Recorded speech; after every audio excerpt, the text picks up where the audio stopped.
The Unplayable Podcast is proudly presented by Qantas, the official podcast partner and the official airline partner of Cricket Australia. Once again this season, Qantas is proud to be flying Australia's cricketers as they take on the world. We're here with Mahli Beardman on the 43rd floor of the Langham Hotel here on the Gold Coast. Mate, you've been training with the Aussies. How's that been? Yeah, it's been amazing. Awesome to get around the group again. Went away sort of last year and spent a little bit of time with the group, which was incredible. And then, fortunate enough to come over to the Goldie at the moment and, travel around a bit and just, spend some more time with the group. It's been awesome. That trip to the UK last year, was that a bit of a surprise to get that call up? Yep, absolutely. Yeah, I had zero idea. I was down in Margaret River for sort of a week beforehand, just cruising around, and then, came back up to Perth and got the call from Dodders and had to do a quick Google search of what was going on there and then figured out that I was, on the way to England and, I couldn't believe it. Sort of had a day to pack my bags and get ready to go and then, headed over. Was that your first time to the UK? No, I'd been before with some under-19 stuff, but it was my first proper tour with the senior men. Yeah, and was that pretty cool to go to those, iconic venues and cities and those sorts of things? Yeah, absolutely. Obviously have Lords and Trent Bridge and all of those incredible grounds that you grow up watching. So it was incredible. Such an amazing experience. And then back into the squad for this T20 series. Again, were you sort of expecting that? Had the communication been there? Nah, not really. I think it's always a bit of a surprise. Only played 2 state games at the time, played the 2 one-day games for WA, and was starting to feel okay. Thought I was still a while away from any international duties, but got a call from Bales, and then he said, I'll be around the group again, which is amazing. Awesome. And who are the best guys to learn off? You've obviously been talking about your craft with the fast bowlers. Any guys who have sort of clicked with you? Yep. I think they've all been pretty incredible. I think a lot of what I do is just been watching and seeing how they go about it. Obviously, asking a lot of questions has been good too, but I think the way that Nelly's gone about it with his slower balls and how he bowled the other night down in Hobart was amazing. Or just any of them, to be honest. They're just, they're an incredible group of boys. How are your variations coming along? They're getting there slowly. Definitely not quite at Nelly's stage yet. But that's a work in progress and something that I'm going to keep ticking away at. According to your Instagram, it looks like you're a pretty keen fisherman. Is that fair to say? Would that be a perfect day off? No, fishing not so much. Probably diving or surfing would be my ideal day off. Okay. But any water sports. So done all that throughout growing up? Always been near the water, have you? Yeah. Grew up down in Margaret River area. So spent my whole childhood down there, and then I think that just sort of comes with growing up down there. Had the surfing and the diving component. Yeah, nice. What does that involve? I mean, are you full on putting the mask on and going right, meters below the surface? Free diving. Yeah, right. Not much of a scuba man myself, so always growing up spearfishing. Free diving. Wow. Get down as deep as we can, and How deep are we talking? I have got down to sort of 25, 30 metres a few times. That seems like a long way. Yeah, but most of what we do is around that 15 to 20 metre mark. Right, and catching fish and looking at what's down there. Yeah, catching fish. Yep, trying to get some lunch or dinner. Getting some crays and cooking it up on the back of the boat. Anything that we can do like that. Do Western Australia or Australian cricket have any concerns about you going so deep? Or? Yep, there has been some concerns. Anytime I'm injured, it's probably the first thing that gets canned is any surfing or diving. They say that I can relax a little bit with that. So that's been restricted the last few months. But I think it's just, that's my way of switching off. So I think they understand that I can't get rid of every activity that I want to do, so it's just about everything in moderation. Wow. Are there other cricketers who enjoy diving like that? Yep. Mitch Marsh is a good surfer, and we're going to slowly convert him over to spearfishing a little bit more. But there's a few boys that are into water sports, which is cool. Okay. And you were also saying before we started that you're a bit of a guitarist as well. Can you tell us about your guitar skills? Oh, there's not much skill there. I enjoy playing a bit of guitar. My old man's a musician, so I've grown up around guitar, and then just, sort of over the last few years has followed in his footsteps a bit. I think it's just a good way to be able to switch off when you're in an apartment or travelling on the road for long periods of time. I think it's just a good way to wind down and play a bit of music. Yeah, well, I mean, Brett Lee famously took his guitar on tour and was good to entertain the crew. Is that something you could see yourself doing down the track? Not quite yet. I need to refine the singing a little bit before I bust out the guitar for the group, but maybe down the track. All right, just in front of the mirror for now. What about the role models that you've grown up with? Did you have posters on your wall of fast bowlers or batters growing up? Or wasn't a poster kid really. Okay. I think Mitchell Johnson in that Ashes series was probably what lit the fire on my belly a little bit. I think every kid that grew up watching that series could say the same thing. I think Dale Steyn was a massive one for me. And then obviously what Starkey and Cummo and Hoff have done over the last few years is something that I've grown up idolising, and seeing how they go about it and had obviously such prolonged success at international level. So they've definitely been some people that I've grown up idolising. It must be like a bit of a pinch me moment when you obviously idolise these greats of Australian cricket, and then you're sort of next to them in the nets, or you get to meet them for the first time. Like, talk us through what that's like. Yeah, it's pretty surreal. I think that England trip was sort of the first time I got to spend a bit of one-on-one time with those boys. I didn't speak many words. It was just sitting there and watching. But yeah, they're amazing. I think it also catches you just how human they are. Like, caught me by surprise how welcoming and relaxed they were. You can just sit down and have a chat to someone that you've been watching for the last 5 to 7 years. So yeah, they've been incredible, and obviously there's such a wealth of knowledge, so I just tried to pick that as much as I could. Yeah, and I also read that you've got a good relationship with Dennis Lilly. How did that come about, and what's that relationship like? Bit of a long story. I was down in Quarrama at a mate's house and was just coming back from a back injury, so was peppering his bin down the side of a house on a little gravel road, and he was up the top of his house and saw me bowling and got on the phone to Rod Duggan, who's a bit of a WA legend and one of Dennis's good mates, and said, I think this kid can bowl decently fast. And then got a hold of Dennis, and Dennis said I wasn't going to work with anyone until I was sort of 17, 18. How old were you at the time? About 14, once Right. they developed their action properly and sort of got an understanding of cricket. And then anyways, that progressed along and somehow ended up doing a session with him down at South Perth, and got along really well with DK. And then, ever since then he's been an amazing mentor for me, and someone that I've tried to keep as close as possible. Wow, and so is he sort of giving you advice on action stuff or mental stuff or the whole package? Bit of everything, yeah. He works sort of hand in hand with Tim McDonald at the Wacker a lot, who's been amazing as well. And they're very similar messages. But DK is just amazing, obviously, because he's been there for so long now. So we've sort of seen my progression from 14 onwards. What he achieved in cricket, I think, speaks for itself. So to have that in my corner has been amazing. It's a mixture of everything. It could be action based, it could be strategy, field setting, whatever it is. It's the whole lot. Okay, right. And do you reckon your action has changed a lot since maybe you first saw him 14 years ago? Maybe it's hard to answer. Yeah, I think naturally it has. Yeah. There's been a few things that I've been working on that I'll continue to sort of pick away at as well. But I think it's just a lot of it has been natural progression as you fill out and get a little bit stronger. It becomes easier to hold positions that you want to. And then, just being consciously aware of that, I think, and just checking in and making sure that nothing really gets too out of hand. Yeah, and in terms of growing, do you think you've maxed out height, or you're still a bit to go? I hope so. I hope I'm done. I'm pretty done with growing at the moment, to be honest. It seems every time I grow, I get more susceptible towards injury. So I think most of my growing will be done. There might be maybe a little bit left, but hopefully we're done now. Yeah, and you were just saying before that you've had to deal with a few injuries along the way, but at the minute, I mean, I saw you bowling at the nets yesterday. You look pretty fully fit? Yeah, fully fit at the moment, touch wood. Been trying to stay, doing everything I can to get a decent stint on the park. Sort of been 3 months now. Had a good stint at the back of last year that I missed a little bit of cricket with, and took our time to make sure I got my back and my groin stuff right. And then, I've just been ticking away since then, and hopefully we can get through to this season unscathed. Yeah, and a couple of one-day matches for WA this season, and wickets in both. Did you feel good? Were there any wickets that sort of you were really proud of in those matches?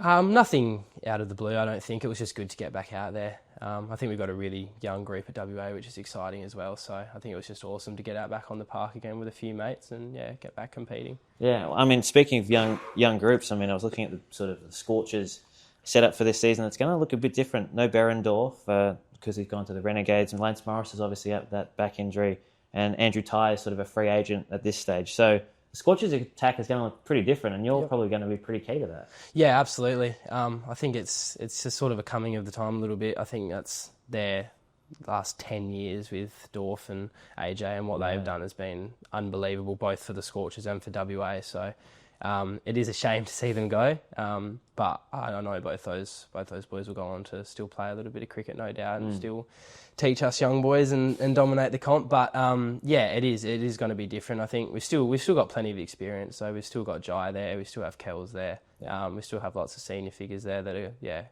going to be able to pass the baton on to the younger boys. And there's obviously we've got Albert coming through, who's not not signed with the Scorchers yet, and Jordan Quiggin, who just signed a rookie contract as well. So there's plenty of young talent there, and it should be an exciting few years. What can you tell us about Albert? We saw him give Sam Qantas a bit of not a send off because he didn't say anything, but he gave him a look. What's he like? Yeah, absolute ripper. He's a big boy. He's about 6'8", so he runs in. Yeah, he's massive. Runs in hard and hits the deck. Yeah, hits the deck hard. He's got some good ball speed. And a big Safa, so gets a Dale Steyn crazy eyes going on a little bit and gets in the contest, which we'd love to see. And does that help at sort of training, a bit of competitive edge that you guys maybe going for toe-to-toe on the speed gun and those sorts of things? Little bit. I think when Lance is there, no one really tries to compete too hard. No one else gets around that 150 mark. So, but yeah, it is good. I mean, it's an awesome environment at the moment, and it's just a really good group to be around. What's the fastest you've been clocked at?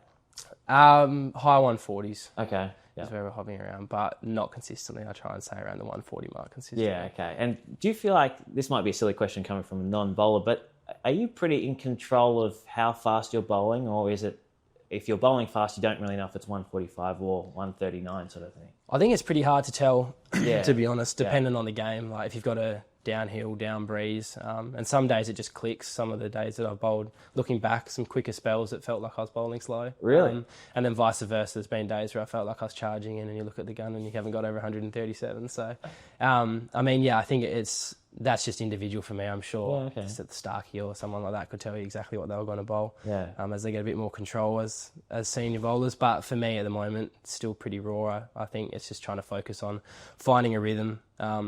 And then, if I can I'll worry more about where the ball's going and what I'm doing with it than trying to bowl 150 at the moment.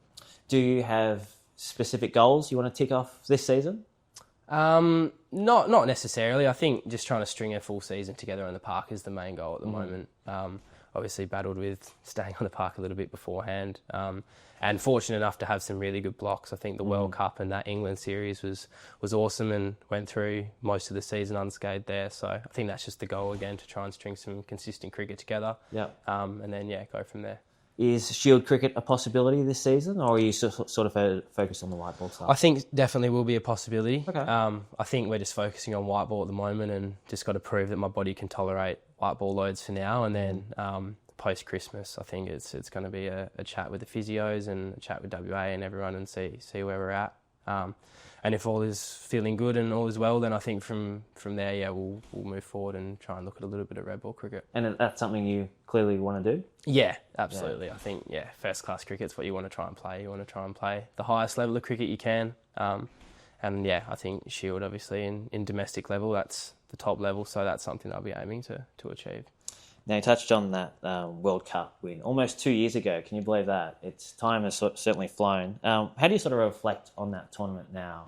Because it must have been a whirlwind at the time. Yeah, I mean, it took a while to look back and sort of realise what we accomplished, to be honest, and how special that group was. I think now we're seeing a few boys to start to go on and do really well in domestic cricket and Aussie A honours and things like that. And obviously, Sammy, what he did during the India Test and Boxing Day and so on. I think it's been, that's an incredible group. I think there's some ridiculous cricketers that are going to come out of that, and I think we're going to see a lot of those boys start to do some pretty amazing things in international and domestic cricket over the next few years. And that bowling group, you're pretty close with Vidler, Straker, Anderson. Yep. Are you still in touch with these guys? Is the group chat still active? Yeah, absolutely. It's more in touch with one another, and not so much with the group chat. Sure. But still definitely in touch with those boys, and I think that's a friendship that we'll hold for our life. And that was such an amazing memory and such an amazing trip. And going into that final, I mean, India were the favourites, as they generally are in big tournaments. You came out of it with 3 for 16 and player of the match, I think. How do you sort of look back on that, and is that one of your proudest moments so far? Yeah, definitely. As I said, it was just the whole trip was just unbelievable. I think the final there was just the cherry on top. Although they were the favourites, we were pretty confident going into it. I think we showed that we'd had a pretty strong side through that tournament and played some pretty good cricket. So very quietly confident, and we knew that if we went out there and played how we should have, that we were going to get the job done. And I was just super grateful to be able to contribute, and obviously that was one of my proudest memories. And it means that a lot of people go to South Africa as fast bowlers and really enjoy the conditions. Was that something that you found as well? Yeah, I think I hadn't had a lot of exposure to conditions like that before. It was very dry, and a little bit different to what we thought. Obviously, still a bit of pace in the wicket and a bit of carry, but I think any time you get exposure to just different conditions like that, it's going to be great for your development and great for your game. So yeah, it was awesome. Now, I noticed a little mustache coming through, so maybe Mitchell Johnson there, but no beard. And so I wanted to, obviously Beardman is the last name, I wanted to get you to rank some beards because, you're the beard man, so I should get you to look at some beards. So I'll just bring them up here. We've got 7, and I might just get you to try and rank them, if that's all good. All good. Okay, we'll start with Hashim Amla there, the South African legend. We're starting off strong here. Yeah. So where do you reckon he would sit from 1 to 7? Obviously, very good length, a bit frizzy around the outside. Has to be 3. Yeah, we'll go safe. We'll go 3. Okay, nice. Next up is Virat Kohli, classic. The king. Well manicured. Well manicured, but a bit small. We'll go 5. Not as much length there. Yeah, not as much length. Yeah. Moeen Ali. Again, good length on that. Very thick by the looks of it. Yeah, happy. I'm going to go 2 with that. I'm very happy. Okay. W.G. Grace, one of the England greats. A lot of grey in there. Yeah, that is. A bit frizzy as well. That is there needs to be a little bit of a clean up there, I think. Great length, great thickness, but we need a bit of a tidy up. We got 4 left, do we? 4's left, yeah? Yeah, 4. Okay, so 1, 6 and 7 are left. Kane Richardson, we've got the Aussie there. Lovely beard. Very happy with that beard. I think that's a well manicured beard. Probably looking back, should have put Hashim at 1, but for now, Kane's going to go at 1. Is he? Yeah. Okay, that's left a few down the bottom, but we'll see who's left. Kane Williamson from New Zealand. Yeah, not quite, not as good as Kane's, the other Kane. But yeah, we'll go. What's left? 6 and 7. We'll go 6. All right, so that means your last place will be Mohammad Yusuf from Pakistan. Solid beard again. I feel like I've been stitched up here a little bit with the order of this, but we'll go at 7. All right, bad luck, Mohammed. Better luck next time. Mahli, thanks for your time, mate. Thanks for the chat. No worries, mate. Thank you. Great to be joined by rising Queensland batter Hugh Weibgen. Am I saying that last name correctly? Yeah, that's correct, yeah. Yeah. So what's the origin behind the last name? I'm pretty sure it's German. I'm not really sure where that's come from, but yeah, I think it's German. So you don't speak any German? Yeah, I got no German in me. Now, I spoke to Mahli Beardman yesterday, your teammate from the Under-19 World Cup. One of his pastimes is going free diving and going like a long way underwater. Do you have any exciting hobbies like that? Oh, yeah, well, I couldn't think of anything worse than that for me personally, but I like to stay on land, probably more golf. I've got some spare time, hanging out with mates, probably more me. Yeah, so your perfect day off would be 18 holes? Yeah, go play golf, have a swim, chill out. Nice, okay. This season, though, has been pretty productive on the field for you. That 100 in the One Day Cup and the Shield debut, has it sort of gone to plan so far, would you say? Yeah, it's been a nice start. I think we've won a few games now and we're sitting in a good position on the table in both formats, so that's been really nice. Obviously, dream come true to get my Shield cap and one day as well, so yeah, it's been a good start. Who delivered the news that you were going to be making that debut for the Bulls? The coach, Johan Boda. He came up to me a couple of days before my one day and just let me know that I was going to make my debut, and yeah, I was obviously stoked, and then couldn't wait for it. Does that make you super nervous? Are you someone who gets nervous before games? Yeah, definitely get nervous before games. But yeah, it was just probably more excitement. Probably I was a little bit in the nets after that, a little bit amped up and needed to take a few deep breaths. But yeah, I was just excited. Was there a cap presentation? Any special words? Yeah, cap presentation. Jack Wildermuth, he did my one day cap, which was really nice. And then Cameron Boyce, who I play with at my club Valleys, he did my Shield one, which was awesome. So yeah. Yeah, I reckon I did some reading. You've got a bit of a good relationship with Jack Wildermuth, especially a lot of cricket with him at Valleys. What's that relationship like? Yeah, well, ever since I debuted in the first grade side for Valleys, I think I was about 16 or so, he was brilliant to me, someone I looked up to, just a genuinely good bloke and obviously an unbelievable cricketer as well, so someone I was drawn to, and yeah, love batting with him now, and yeah, been able to have a few good partnerships with him. And he's been hitting them pretty well. Who hits the longer ball, you or him at the moment? Oh, I think he's got me by about 50 metres, but yeah, definitely Jack. What's he like off the field then? He's obviously an exciting player to watch on it, but what's he like off it? Oh, he's hilarious. Probably one of the funniest guys in the squad. Really? Yeah, really funny. Laughs at his own jokes too, which is always quite good. But no, he's an absolute unbelievable condition at the moment. Always in the gym, recovery, stuff like that. Yeah, proper athlete. So and then top of the order as well in the T20 Max. A couple of hundreds for him. I think you got 100 as well for Valleys. Yeah. What do you like about that tournament? Oh, I think it's brilliant. I mean, each team be able to get, I think it's 4 interstate players. It just makes the standard so good, and obviously a platform for people to show their skills and try and make it to that next level in the Big Bash. So at the start of the season as well, it's good to get plenty of hits in. Brisbane's perfect for that, being able to play on turf, and at that stage of the year is awesome. Let's talk about that One Day Cup century in the chase. One thing that stuck out to me was when you got to the 100, really no celebration at all. Was that planned, or were you just so focused on getting over the line? Oh, inside I was pretty pumped up, but I was pretty excited. But I kind of knew that my main focus was to try and win the game, and you don't want to carry on and then put one up the chute, and next minute you're walking off and you lose the game. So main focus was to win the game, but obviously inside I was pretty pumped. Right. So if we see you get a ton on day one of a Shield match, you will give I will. I'll give it a little bit of celebration, but yeah, it's probably more the situation that determined that. But yeah. And that must feel good for the whole squad, seeing the Bulls chase down 330 here at Allan Border Field. It must give you lots of confidence, especially in that competition. Yeah, no, it does. I mean, we kind of knew that ball tends to skid on a little bit more as the dew comes in, as the game goes on. So I think me and Jack, again, I felt comfortable batting with him out there. So we knew if we hung in there long enough, we were able to catch up towards the end and chase down that total. So yeah, it was nice. Now that we've got Usman Khawaja minus Labuschagne heading into the Test squad, it opens up some gaps at the top of that Shield order. Do you see yourself there? Do you want to bat at number 3 where Labuschagne's gone? Where do you sort of see yourself fitting in? I'd just be happy to bat anywhere, to be honest. I've done a bit of work. I went over in the off-season, went to the UK and had a great club season there. Was lucky enough to play at a really good club and had a brilliant coach over there. His name was John Maunders, played a fair bit of county cricket, and we just worked on pretty much everything over there. I opened the batting over there, which was beneficial to me. So I think if I get the opportunity, hopefully I can bat anywhere in that order. What were the main things that you took away from working with John and batting in the UK, I suppose? Probably just I was always up against the new ball when I was opening, so probably exposed to their best bowlers against the new ball. So found the little things in my technique that maybe had to adjust slightly, but also I just really enjoyed my cricket over there. They had a great time. I stayed with a really nice family. Always hospital, and it was just a really good time.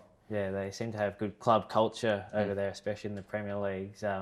Was it a good time off the field as well? Yeah, it was a pretty good time. I think our club was open till about 11 p.m. each night, but perfect. I wasn't there every night. But no, it was good fun. You have to say that, though. Yeah. And of course, at Valleys, you've been captain as well. You've captained the likes of Usman Khawaja. What's it like to captain somebody who has that many more years on you?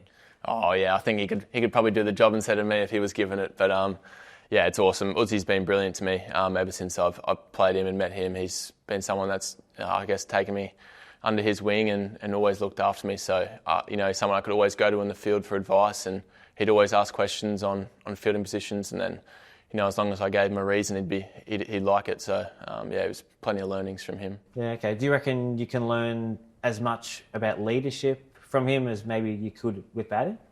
Yeah, for sure. I mean, he's obviously an unbelievable character. He's very, very smart, very good with his words, and someone who I look up to in that leadership space. He's led the Bulls for a long time and is definitely a massive leader in our group now. And, having him for the last few Shield games, he's been brilliant around the squad, so yeah. He never looks flustered on camera. Does he ever lose his cool?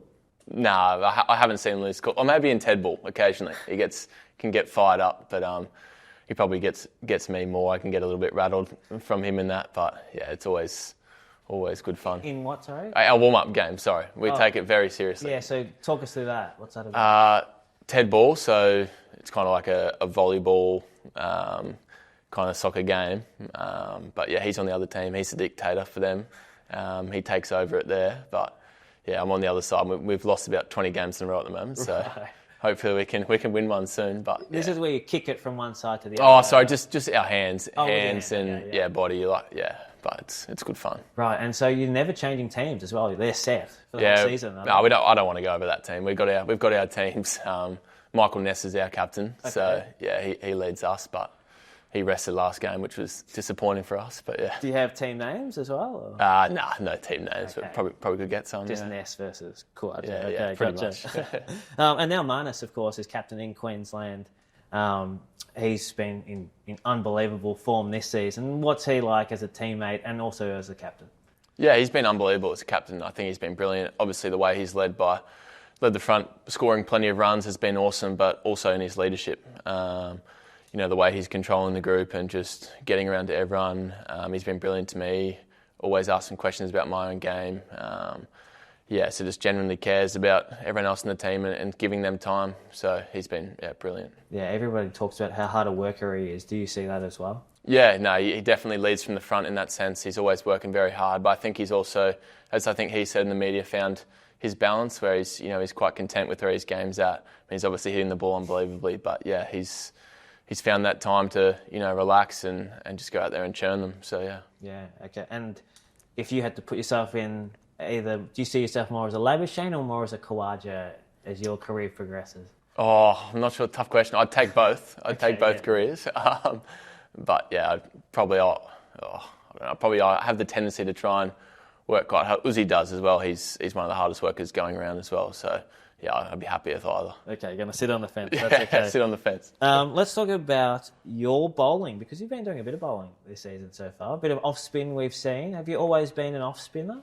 Oh, yeah, a little bit of off-spin. I used to keep when I was younger, I think, like most people. But yeah, kept for a while, probably till 15s, and then got sick of breaking fingers, so just started trying to bowl a few off-spinners. Yeah. Okay, and I heard you've been working with John Davison a bit in that department, is that correct? Yeah, he's been my coach since I was about 15. Oh, right. Probably more so from a batting front than spin bowling, which is quite funny. I think every time we go to have a session, we talk about having a bowl, but just end up hitting cricket balls. But he's been brilliant to me, still working with him, and obviously the players that he's coached, the experience he has is awesome. Yeah, he works quite closely with Nathan Lyon, who I've seen here a few times. Have you ever, faced a few sessions with Nathan Lyon and the like? Yeah, and I actually have a good relationship with Gaz. He's been really good to me. I've got to face him a few times in the nets. Whenever he flies up for a session with Davo, I try and get along and wherever I can just listen to the conversations he's having and see how he's going about, and helps me a lot. So where do you sort of rate your off-spin? Are you a part-timer or are you getting to all-rounder status? How do you sort of see yourself? Yeah, no, I'm probably in the part-timer status at the moment, hopefully to get to the all-rounder, But yeah, I'm trying to work harder. It's something that, obviously is handy if you can bat, bowl and field. It's pretty handy in selection time, so that's something I'm definitely working towards. Yeah, definitely. And in terms of the leadership stuff, which we touched on, you had the Under-19 World Cup, which we'll get to, and stuff with Valleys as well. Were you a captain right throughout junior cricket, or is it something that's just come a bit recently? Yeah, I probably did do it. Yeah, captain the Under-12s Queensland back in the day. Did you state? Yeah, used to think that was the be-all and end-all, but that was a great time. But yeah, I've done the ages through, so I've just always enjoyed it. Probably, love the tactical side of the game, watching heaps of cricket, so yeah, just something that I enjoyed. What does an Under-12s carnival look like? We were in Canberra. I think we versed ACT in the final, so that was and we got over the line, so that was good fun. Thank you. So that was good fun. So is that trophy sitting around the Queensland cricket offices somewhere now? I'm not sure. I have to go have a look. Hopefully it's sitting up there, but. And so you really like the tactical side of things as well. You touched on there. So do you sort of is that something you really have to work on, or is that something that evolves naturally? I think probably something that evolves from having conversations with players like Marnus and Uzi and plenty of coaches that I've had coming through the system, just piecing all that information together and seeing what works for me and what might not, and then kind of going from there. But I just love listening to players, how they go about it, and probably watch heaps of cricket, and that's how it's probably captaincy styles developed, I guess. Yeah, so when you're not playing, you find yourself flicking on the TV and having the cricket on in the background? Yeah, I definitely do. Me and Tom Strager from Queensland, he moved up from New South Wales and he lives with me and my family, so yeah, we're always watching cricket whilst play a bit of cards in the background, so it's always on in our household. Well, that might be a good segue into the Under-19 World Cup, because he was your teammate there as well. Obviously, you took home that title against India. It's been almost 2 years since that tournament, which seems incredible how quickly that time has gone. How do you reflect on that tournament as a whole now? Yeah, it was awesome. I mean, we were so lucky with Cricket Australia, how they looked after us for that tournament. And before we had a tour to Sri Lanka, England series in Brisbane as well. So I think we were really well prepared for that tournament. And I mean, all the boys just had such a good time. You know, when you're 18, 19, in another country for 6 weeks, hanging out together, playing cricket, life's pretty good. So we were just having fun, and yeah, it was awesome to get the win in the end. And heading into the tournament, did you guys feel like you were a genuine chance to win, or was it expectations a bit tempered? Yeah, I think we knew we had a pretty good side, but I think from memory, the 2 practice games we had, we lost. So maybe that pulled us back a little bit, but I think the first game we were struggling a little bit against Namibia, but then after that, I think we played pretty good cricket. So yeah, it was good. As captain of that side, did you sort of feel extra pressure? I mean, first time maybe captaining your country at a global tournament. I mean, that's a lot to take on. Yeah, no, I was probably really lucky. Our coach Anthony Clark was awesome, and made my job so easy. I mean, all the bowlers knew what they wanted to do, and I was probably really lucky that I had such a good relationship with the whole team and the bowlers as well. I mentioned Tom and Callum Vidler. He lives 2 minutes down the road from me, and we went to the same primary school, high school, so we're great mates. So I had that connection, and yeah, I found it quite easy to get along and come up with plans of all the boys. Yeah, great. And it seems like now, we're only 2 years in, but it's looking like a great crop of fast bowlers. Tom, Cal, obviously Mahli Beardman, also Charlie Anderson.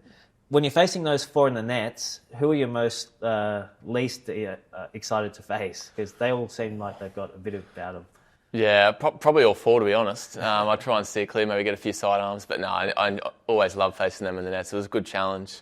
Yeah, I mean, probably Callum and Mahli, probably the quicker ones, but then you have Tom. He bowls a really heavy ball, always nipping back at you, seems to be, and then Charlie's just so skillful, swinging the ball both ways. So it was all different challenges from them.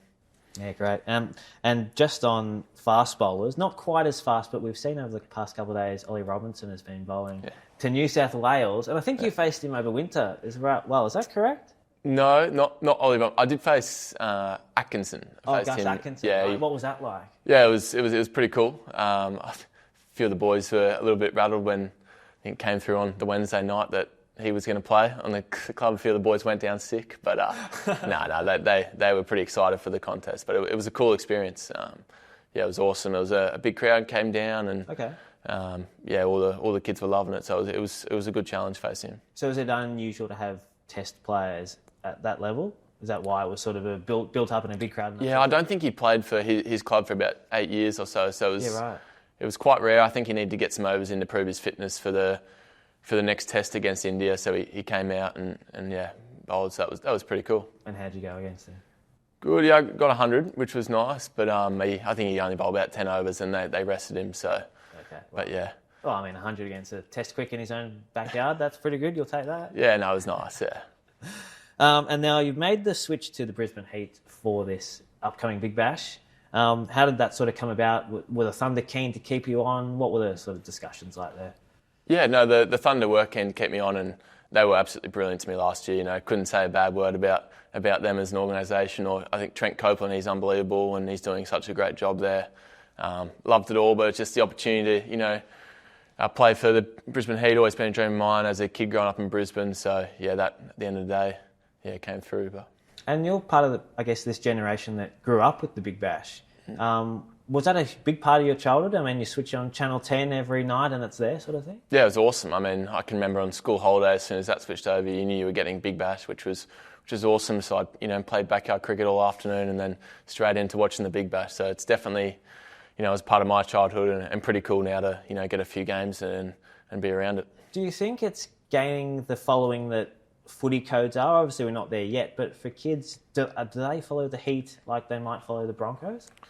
Oh, I hope so. I think, obviously, that with the success of the Broncos, that comes support. So hopefully, if the Heat go well this year and the next year and really build a great team and win heaps of games, and I think that support will come through. And it seems to be every time that you go past the Gabba on a Big Bash night, there's a big crowd rolling in and everyone's excited. So for sure, I think everyone's enjoying it. It's getting there. Yeah.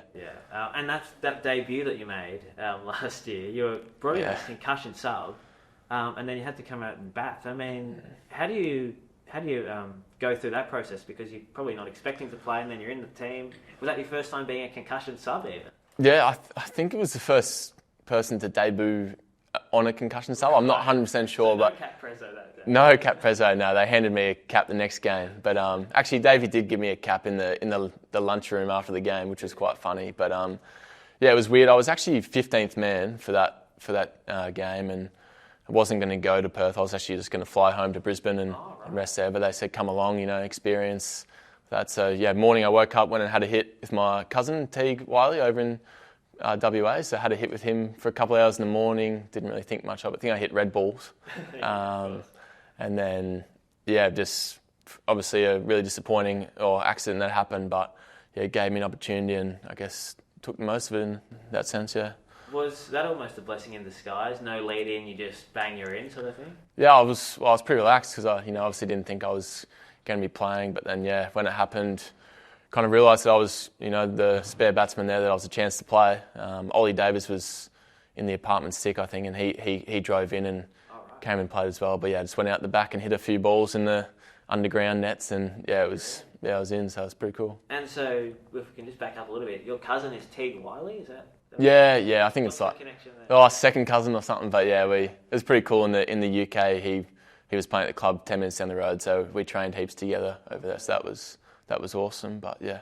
Did you or sort of know that there was that connection growing up, or was that a recent sort of? No, it was at an under-15s carnival. My nana is a Wiley, and then she was checking the scores, and it was Queensland plays WA, and she's she knew she had the relatives in WA, and Wiley popped up, and then I had dinner with their family that night when I found out, and yeah, since then we've been great mates and talk heaps. Obviously, you're a red-headed cricketer. We don't see many. Do you reckon you can name your top 5 red-headed cricketers of all time? Of all time? There haven't been a whole lot, so we'll give you a bit of time. Well, I think I've heard that Shane Warne was redhead before he bleached, so I'm going to claim that. Definitely. He can be number 1, even though probably wants to be blonde. I'll have to put Callum Vidler in there. Yes, that's good. Mate, he'll be happy. So we'll go Ben Stokes. Yeah, he's going to be crucial this summer for England, no doubt. Might have to go the Australian coach. That's very smart. Yeah. Andrew McDonald, yeah. Yeah, Uzi calls me his son occasionally, which is quite funny. But one more? Yeah, one more. There's a few Popes, a Bell, a Bairstow, Rogers, Owen Morgan. I'll go Sean Pollock. Yeah, chuck him in there. That's a good one. Mate, thanks for your time. Good luck for this season. And all the best. Cheers. Thanks, Josh.